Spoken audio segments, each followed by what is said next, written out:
He has not confessed to authorities. He is not cooperating. But all the people around him are cooperating. We can confirm that his roommate was indeed a boyfriend who is transitioning from male to female, and that he is cooperating with authorities. A Fox News alert. Charlie Kirk's murder suspect refusing to cooperate as the FBI discovers new details about his dark digital footprint before he makes his first court appearance tomorrow. All right. FBI Director Kash Patel joins us now. I can't imagine, Mr. Director, how busy you've been, especially Charlie Kirk isn't just a impactful person. He's your friend. So I understand that. But having said that, people are looking to you to find out is how big this investigation is going to be. Can you tell us the latest? Absolutely. It's so good to be with you. And you're right. My personal feelings and relationship with Charlie, I have a job to do for the American people, and I'm committed to do it for President Trump. We flexed all resources the FBI had and surged multiple air assets as soon as this shooting occurred. We were cycling in agents, evidence response technicians, hostage rescue technicians, and special operators in and out of Utah, cycling evidence back and forth on these FBI planes as soon as we could so that there was no delay. And what we did once I got there, along with the deputy on the ground around 5 p.m. local on September 11th, was walk the entire crime scene, including the foots the suspect himself took. And what we learned was there was evidence, DNA evidence that could be collected and had been collected, including a screwdriver that was found on the rooftop. Also, we went over to the scene in the wooded area where the firearm was discarded. And the firearm had a towel wrapped around it. It's important. I'll get back to that later. I even walked into the wooded area in the ravine, so I knew from my investigative experience what I could bring to the table and what decisions I needed to make. And having the support of President Trump and the full support of the White House was what we needed for these resources to happen. And I can report today that the DNA hits from the towel that was wrapped around the firearm and the DNA on the screwdriver are positively processed for the suspect in custody. So, Mr. Director, that is vital. That is breaking news and vital information, because now you have the casings for the gun. So you connect the gun. Now you got his DNA on it. That's huge. But I also want to get to another part. I just got to interrupt. Sorry, I just got to interrupt. We have the DNA on the screwdriver that was found on the rooftop and the towel that the firearm was wrapped in. The firearm itself, this is a great point. Thanks for raising it. Yeah, no problem. That is being processed by ATF laboratories in Maryland, and I believe they'll speak to that at a later date when their process is incomplete. But I just want to let you know the FBI handled the screwdriver and the towel found on the scene. That is important clarification, Mr. Director. I want to get to the 20 members in that group chat. Have they been brought in from questioning? And the group chat from our reporting that we're hearing is from after the assassination. Do you have the messages from before the assassination? Well, let me take a step back and tell you what we were doing while we were there and how we were led to the suspect so that this all fits into the puzzle. We, as soon as we learned of the shooting, we were able to, I think Charlie Kirk was shot at 12:23 local time on September 10th. By 12:39 p.m. local time, FBI assets were on scene securing the scene. We then launched at 10 a.m. the next day the first images of the suspect. Myself and the deputy arrived at 5 p.m. local time on September 11th.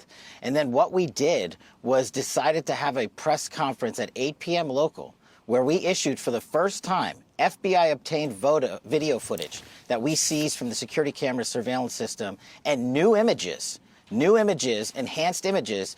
I decided to release immediately to the public because we were working with the public and the media to find this killer. Shortly after that 8 p.m. release, at 10 p.m. local time, the suspect was in custody. Why?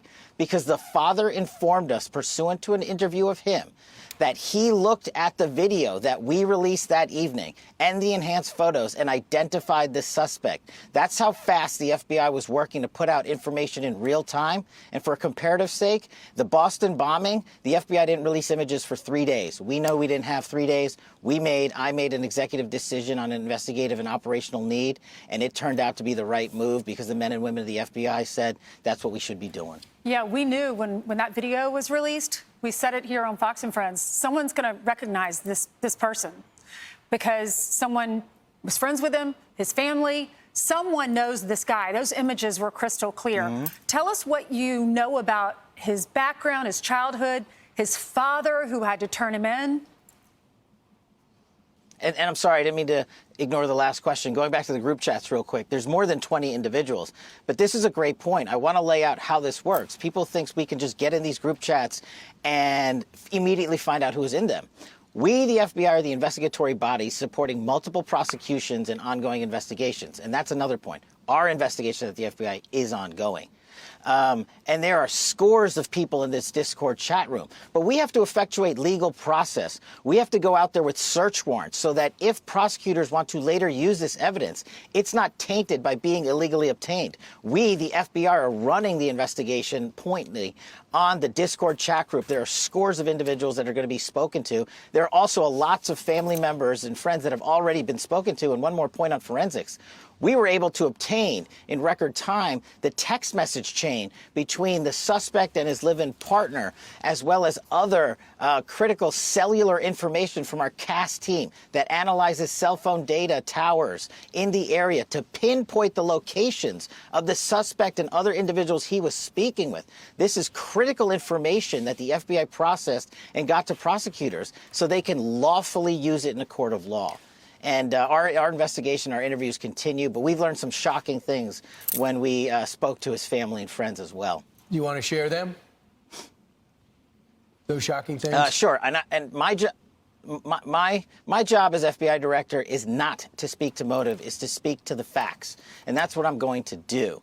His family has collectively told investigators that he subscribed to left-wing ideology, and even more so in these last couple of years. And he had a text message exchange, he the suspect, with another individual, in which he claimed that he had an opportunity to take out Charlie Kirk and he was going to do it because of his hatred for what Charlie stood for.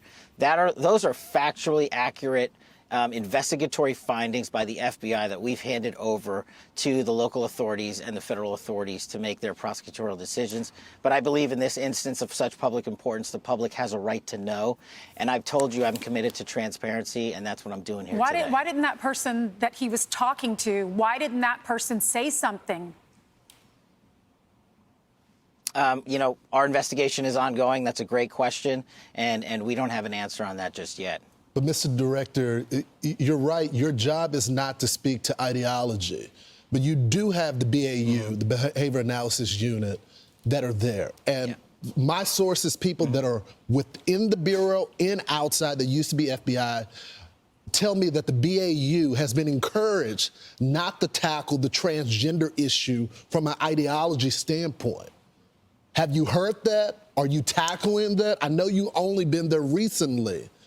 But you can't have a political slant saying we're not going to attack different political ideologies because it's going to offend someone. You're absolutely right, and that's why me and the deputy have been quarterbacking this investigation ourselves. There is no one at the FBI that's going to politicize this investigation. There's no one at Quantico or anywhere else that is going to say we are not looking at X or Y. We are looking at the facts, and that is why we are releasing the facts in record fashion. If you go back and look at historical cases like Luigi Mangione and the Boston bombing, how long did it take the Bureau to release information to the public? We're not doing that. Those two manhunts took 5 days, and they happened in downtown major metropolises. We apprehended our suspect in 33 hours because we were transparent and open with the American public, and we're going to continue to do that. So anyone that thinks that the FBI is not on top of its game and that me and the deputy and everybody in leadership in our Salt Lake City field office in Quantico is doing anything politically, I'm not having it. And if you've heard anything else about it, they are lying to you. We're on it. That's why it's so important that you came on, and we're thrilled you are. A couple other things. I have 2 quick questions. One, is it true what the governor said yesterday, that he had a written note that you're looking into now prior to the assassination? Did he have a note? And the other one question is, the person that was texting with him about I have a shot at taking out Charlie Kirk, can that person be charged? So I'll take those in reverse. The charging decisions are up to our great partners at the Department of Justice and the Attorney General, who have been wonderful providing resources during this entire process, and we'll let them speak to any charging decisions. But we, the FBI, are investigating. As I said, our investigation is ongoing. We're interviewing dozens and dozens of suspects, subjects, witnesses, and the like, and continuing to examine forensic information, including cell phone data and DNA analyses. And once we make those findings, hand it over to our partners, as we're doing in real time, they'll make those decisions. And I'm sorry, Brian, I forgot your other question. You had a written note. Did he write a written note before the assassination attempt? That's what the governor said yesterday. And what did that say? If you could. So what I'm able to say. I'm sorry. So what I'm able to say is I addressed it partially earlier, is that the written note, we believe, what did exist, and we have evidence to show what was in that note, which is, and I'm going to summarize, basically saying, the suspect wrote a note saying, I have the opportunity to take out Charlie Kirk, and I'm going to take it. That note was written before the shooting. Evidence of its existence, we now have learned, existed before the shooting, was in the location in the suspect and partner's home. But we have since learned that the note, even though it has been destroyed, we have found forensic evidence of the note, and we have confirmed what that note says because of our aggressive interview posture at the FBI. So, Mr. Director, I'm curious, and there has been some criticism, so I appreciate you coming on our program and discussing it with our audience. Can you tell us what was happening on the ground? Apparently, according to sources, you weren't getting some information, you requested photos, and you were being stonewalled. Now, I think it's important to note there's always some sort of tension between local cops on the ground and the feds. They want to handle their own investigation, but of course, with an investigation of this magnitude, you have to step in, you have the resources. But can you explain, was it the local field office, was it the state police? What was going on? So the local authorities have been fantastic. Okay. The local sheriff, the state PD have been wonderful. And any investigation, as you hinted to, of this magnitude has so many people in it because I'd made the decision to search so many resources. And to get the information up to me was of the utmost priority. So I worked with my team to say, hey, there's not going to be any delays. We're not going to do it the way we normally do things. So the only thing that people were doing at the FBI was how they knew how to do things. I had to expedite that process. That's my job. That's what I thought this case deserved. And that's what this case was rightly calling for. So I made the tough calls. But I wasn't critical of anyone in particular. I just said, we got to move faster. And that was my call to make. And if there's any criticism there, you can put it right here. Who wasn't giving you information, Director? Who wasn't giving you the photos when you requested them quickly and it didn't make it to you? Who denied that order? It's not a denial of the order. Just to clarify, I'm glad we're talking about this. The photos were produced. They just weren't produced in a timely fashion that I felt was appropriate for an investigation of this magnitude. So I came in and I accelerated that process. So in the 24 hours after, when we were still looking for the guy, I know you posted that we got him. And that ended up not being true. You took some incoming because of that. What led to you posting that? Why did you feel so certain about it? And what do you have to say about the criticism? No, I appreciate this opportunity. Look, as I stated, I was being transparent with working with the public on our findings as I had them. I stated in that message that we had a subject and that we were going to interview him, and we did, and he was released. The job of the FBI is not just to manhunt the actual suspect who did the killing or suspects, but it's also to eliminate targets and eliminate subjects who are not involved in the process, and that's what we were doing. Could I have worded it a little better in the heat of the moment? Sure. But do I regret putting it out? Absolutely not. I was telling the world what the FBI was doing as we were doing, and I'm continuing to do that, and I challenge anyone out there to find a director that has been more transparent and more willing to work the media on high-profile cases, or any case the FBI is handling, than we have been under my leadership. Just follow, do you think that guy was part of the plot to distract you while this guy got away? Do you think there's any connection between two of those people that stood up and acted crazy at that moment? Well, as it's now been publicly reported, some of these people were taking claims for this horrific act of violence, and they had nothing to do with it. Others were working what we call a daisy chain analyses, and this is where the cell phone data dumps are so important. We're seeing who talked to who, not just in chat groups. We're seeing who texted who was around who. We're using our geofencing capabilities to map out exactly where individuals were, and then we're also getting into their personal cell phone information to say, were you calling so-and-so? Were you texting so-and-so? And we know the suspect was communicating with folks, but as I've said, that cell phone tower information, you got to get it the right way, with search warrants, with lawful authority, so that our prosecutors can use it in court for whatever investigations they decide to prosecute. Kash, he's not saying a word. He's not admitting it. Is he remorseful? And what happens to him? Does he get the death penalty? Well, I'll let the state authorities speak to their prosecution, which is ongoing. As I think your summary is correct, based on my information that I have, he has not been cooperating in terms of interrogations with our law enforcement officials.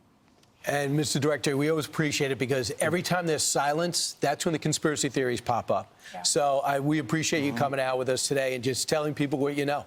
Appreciate Thanks, it. Mr. Director. Thank you so much. I'm Steve Doocy. I'm Brian Kilmeade. And I'm Ainsley Earhart. And click here to subscribe to the Fox News YouTube page to catch our hottest interviews and most compelling analysis.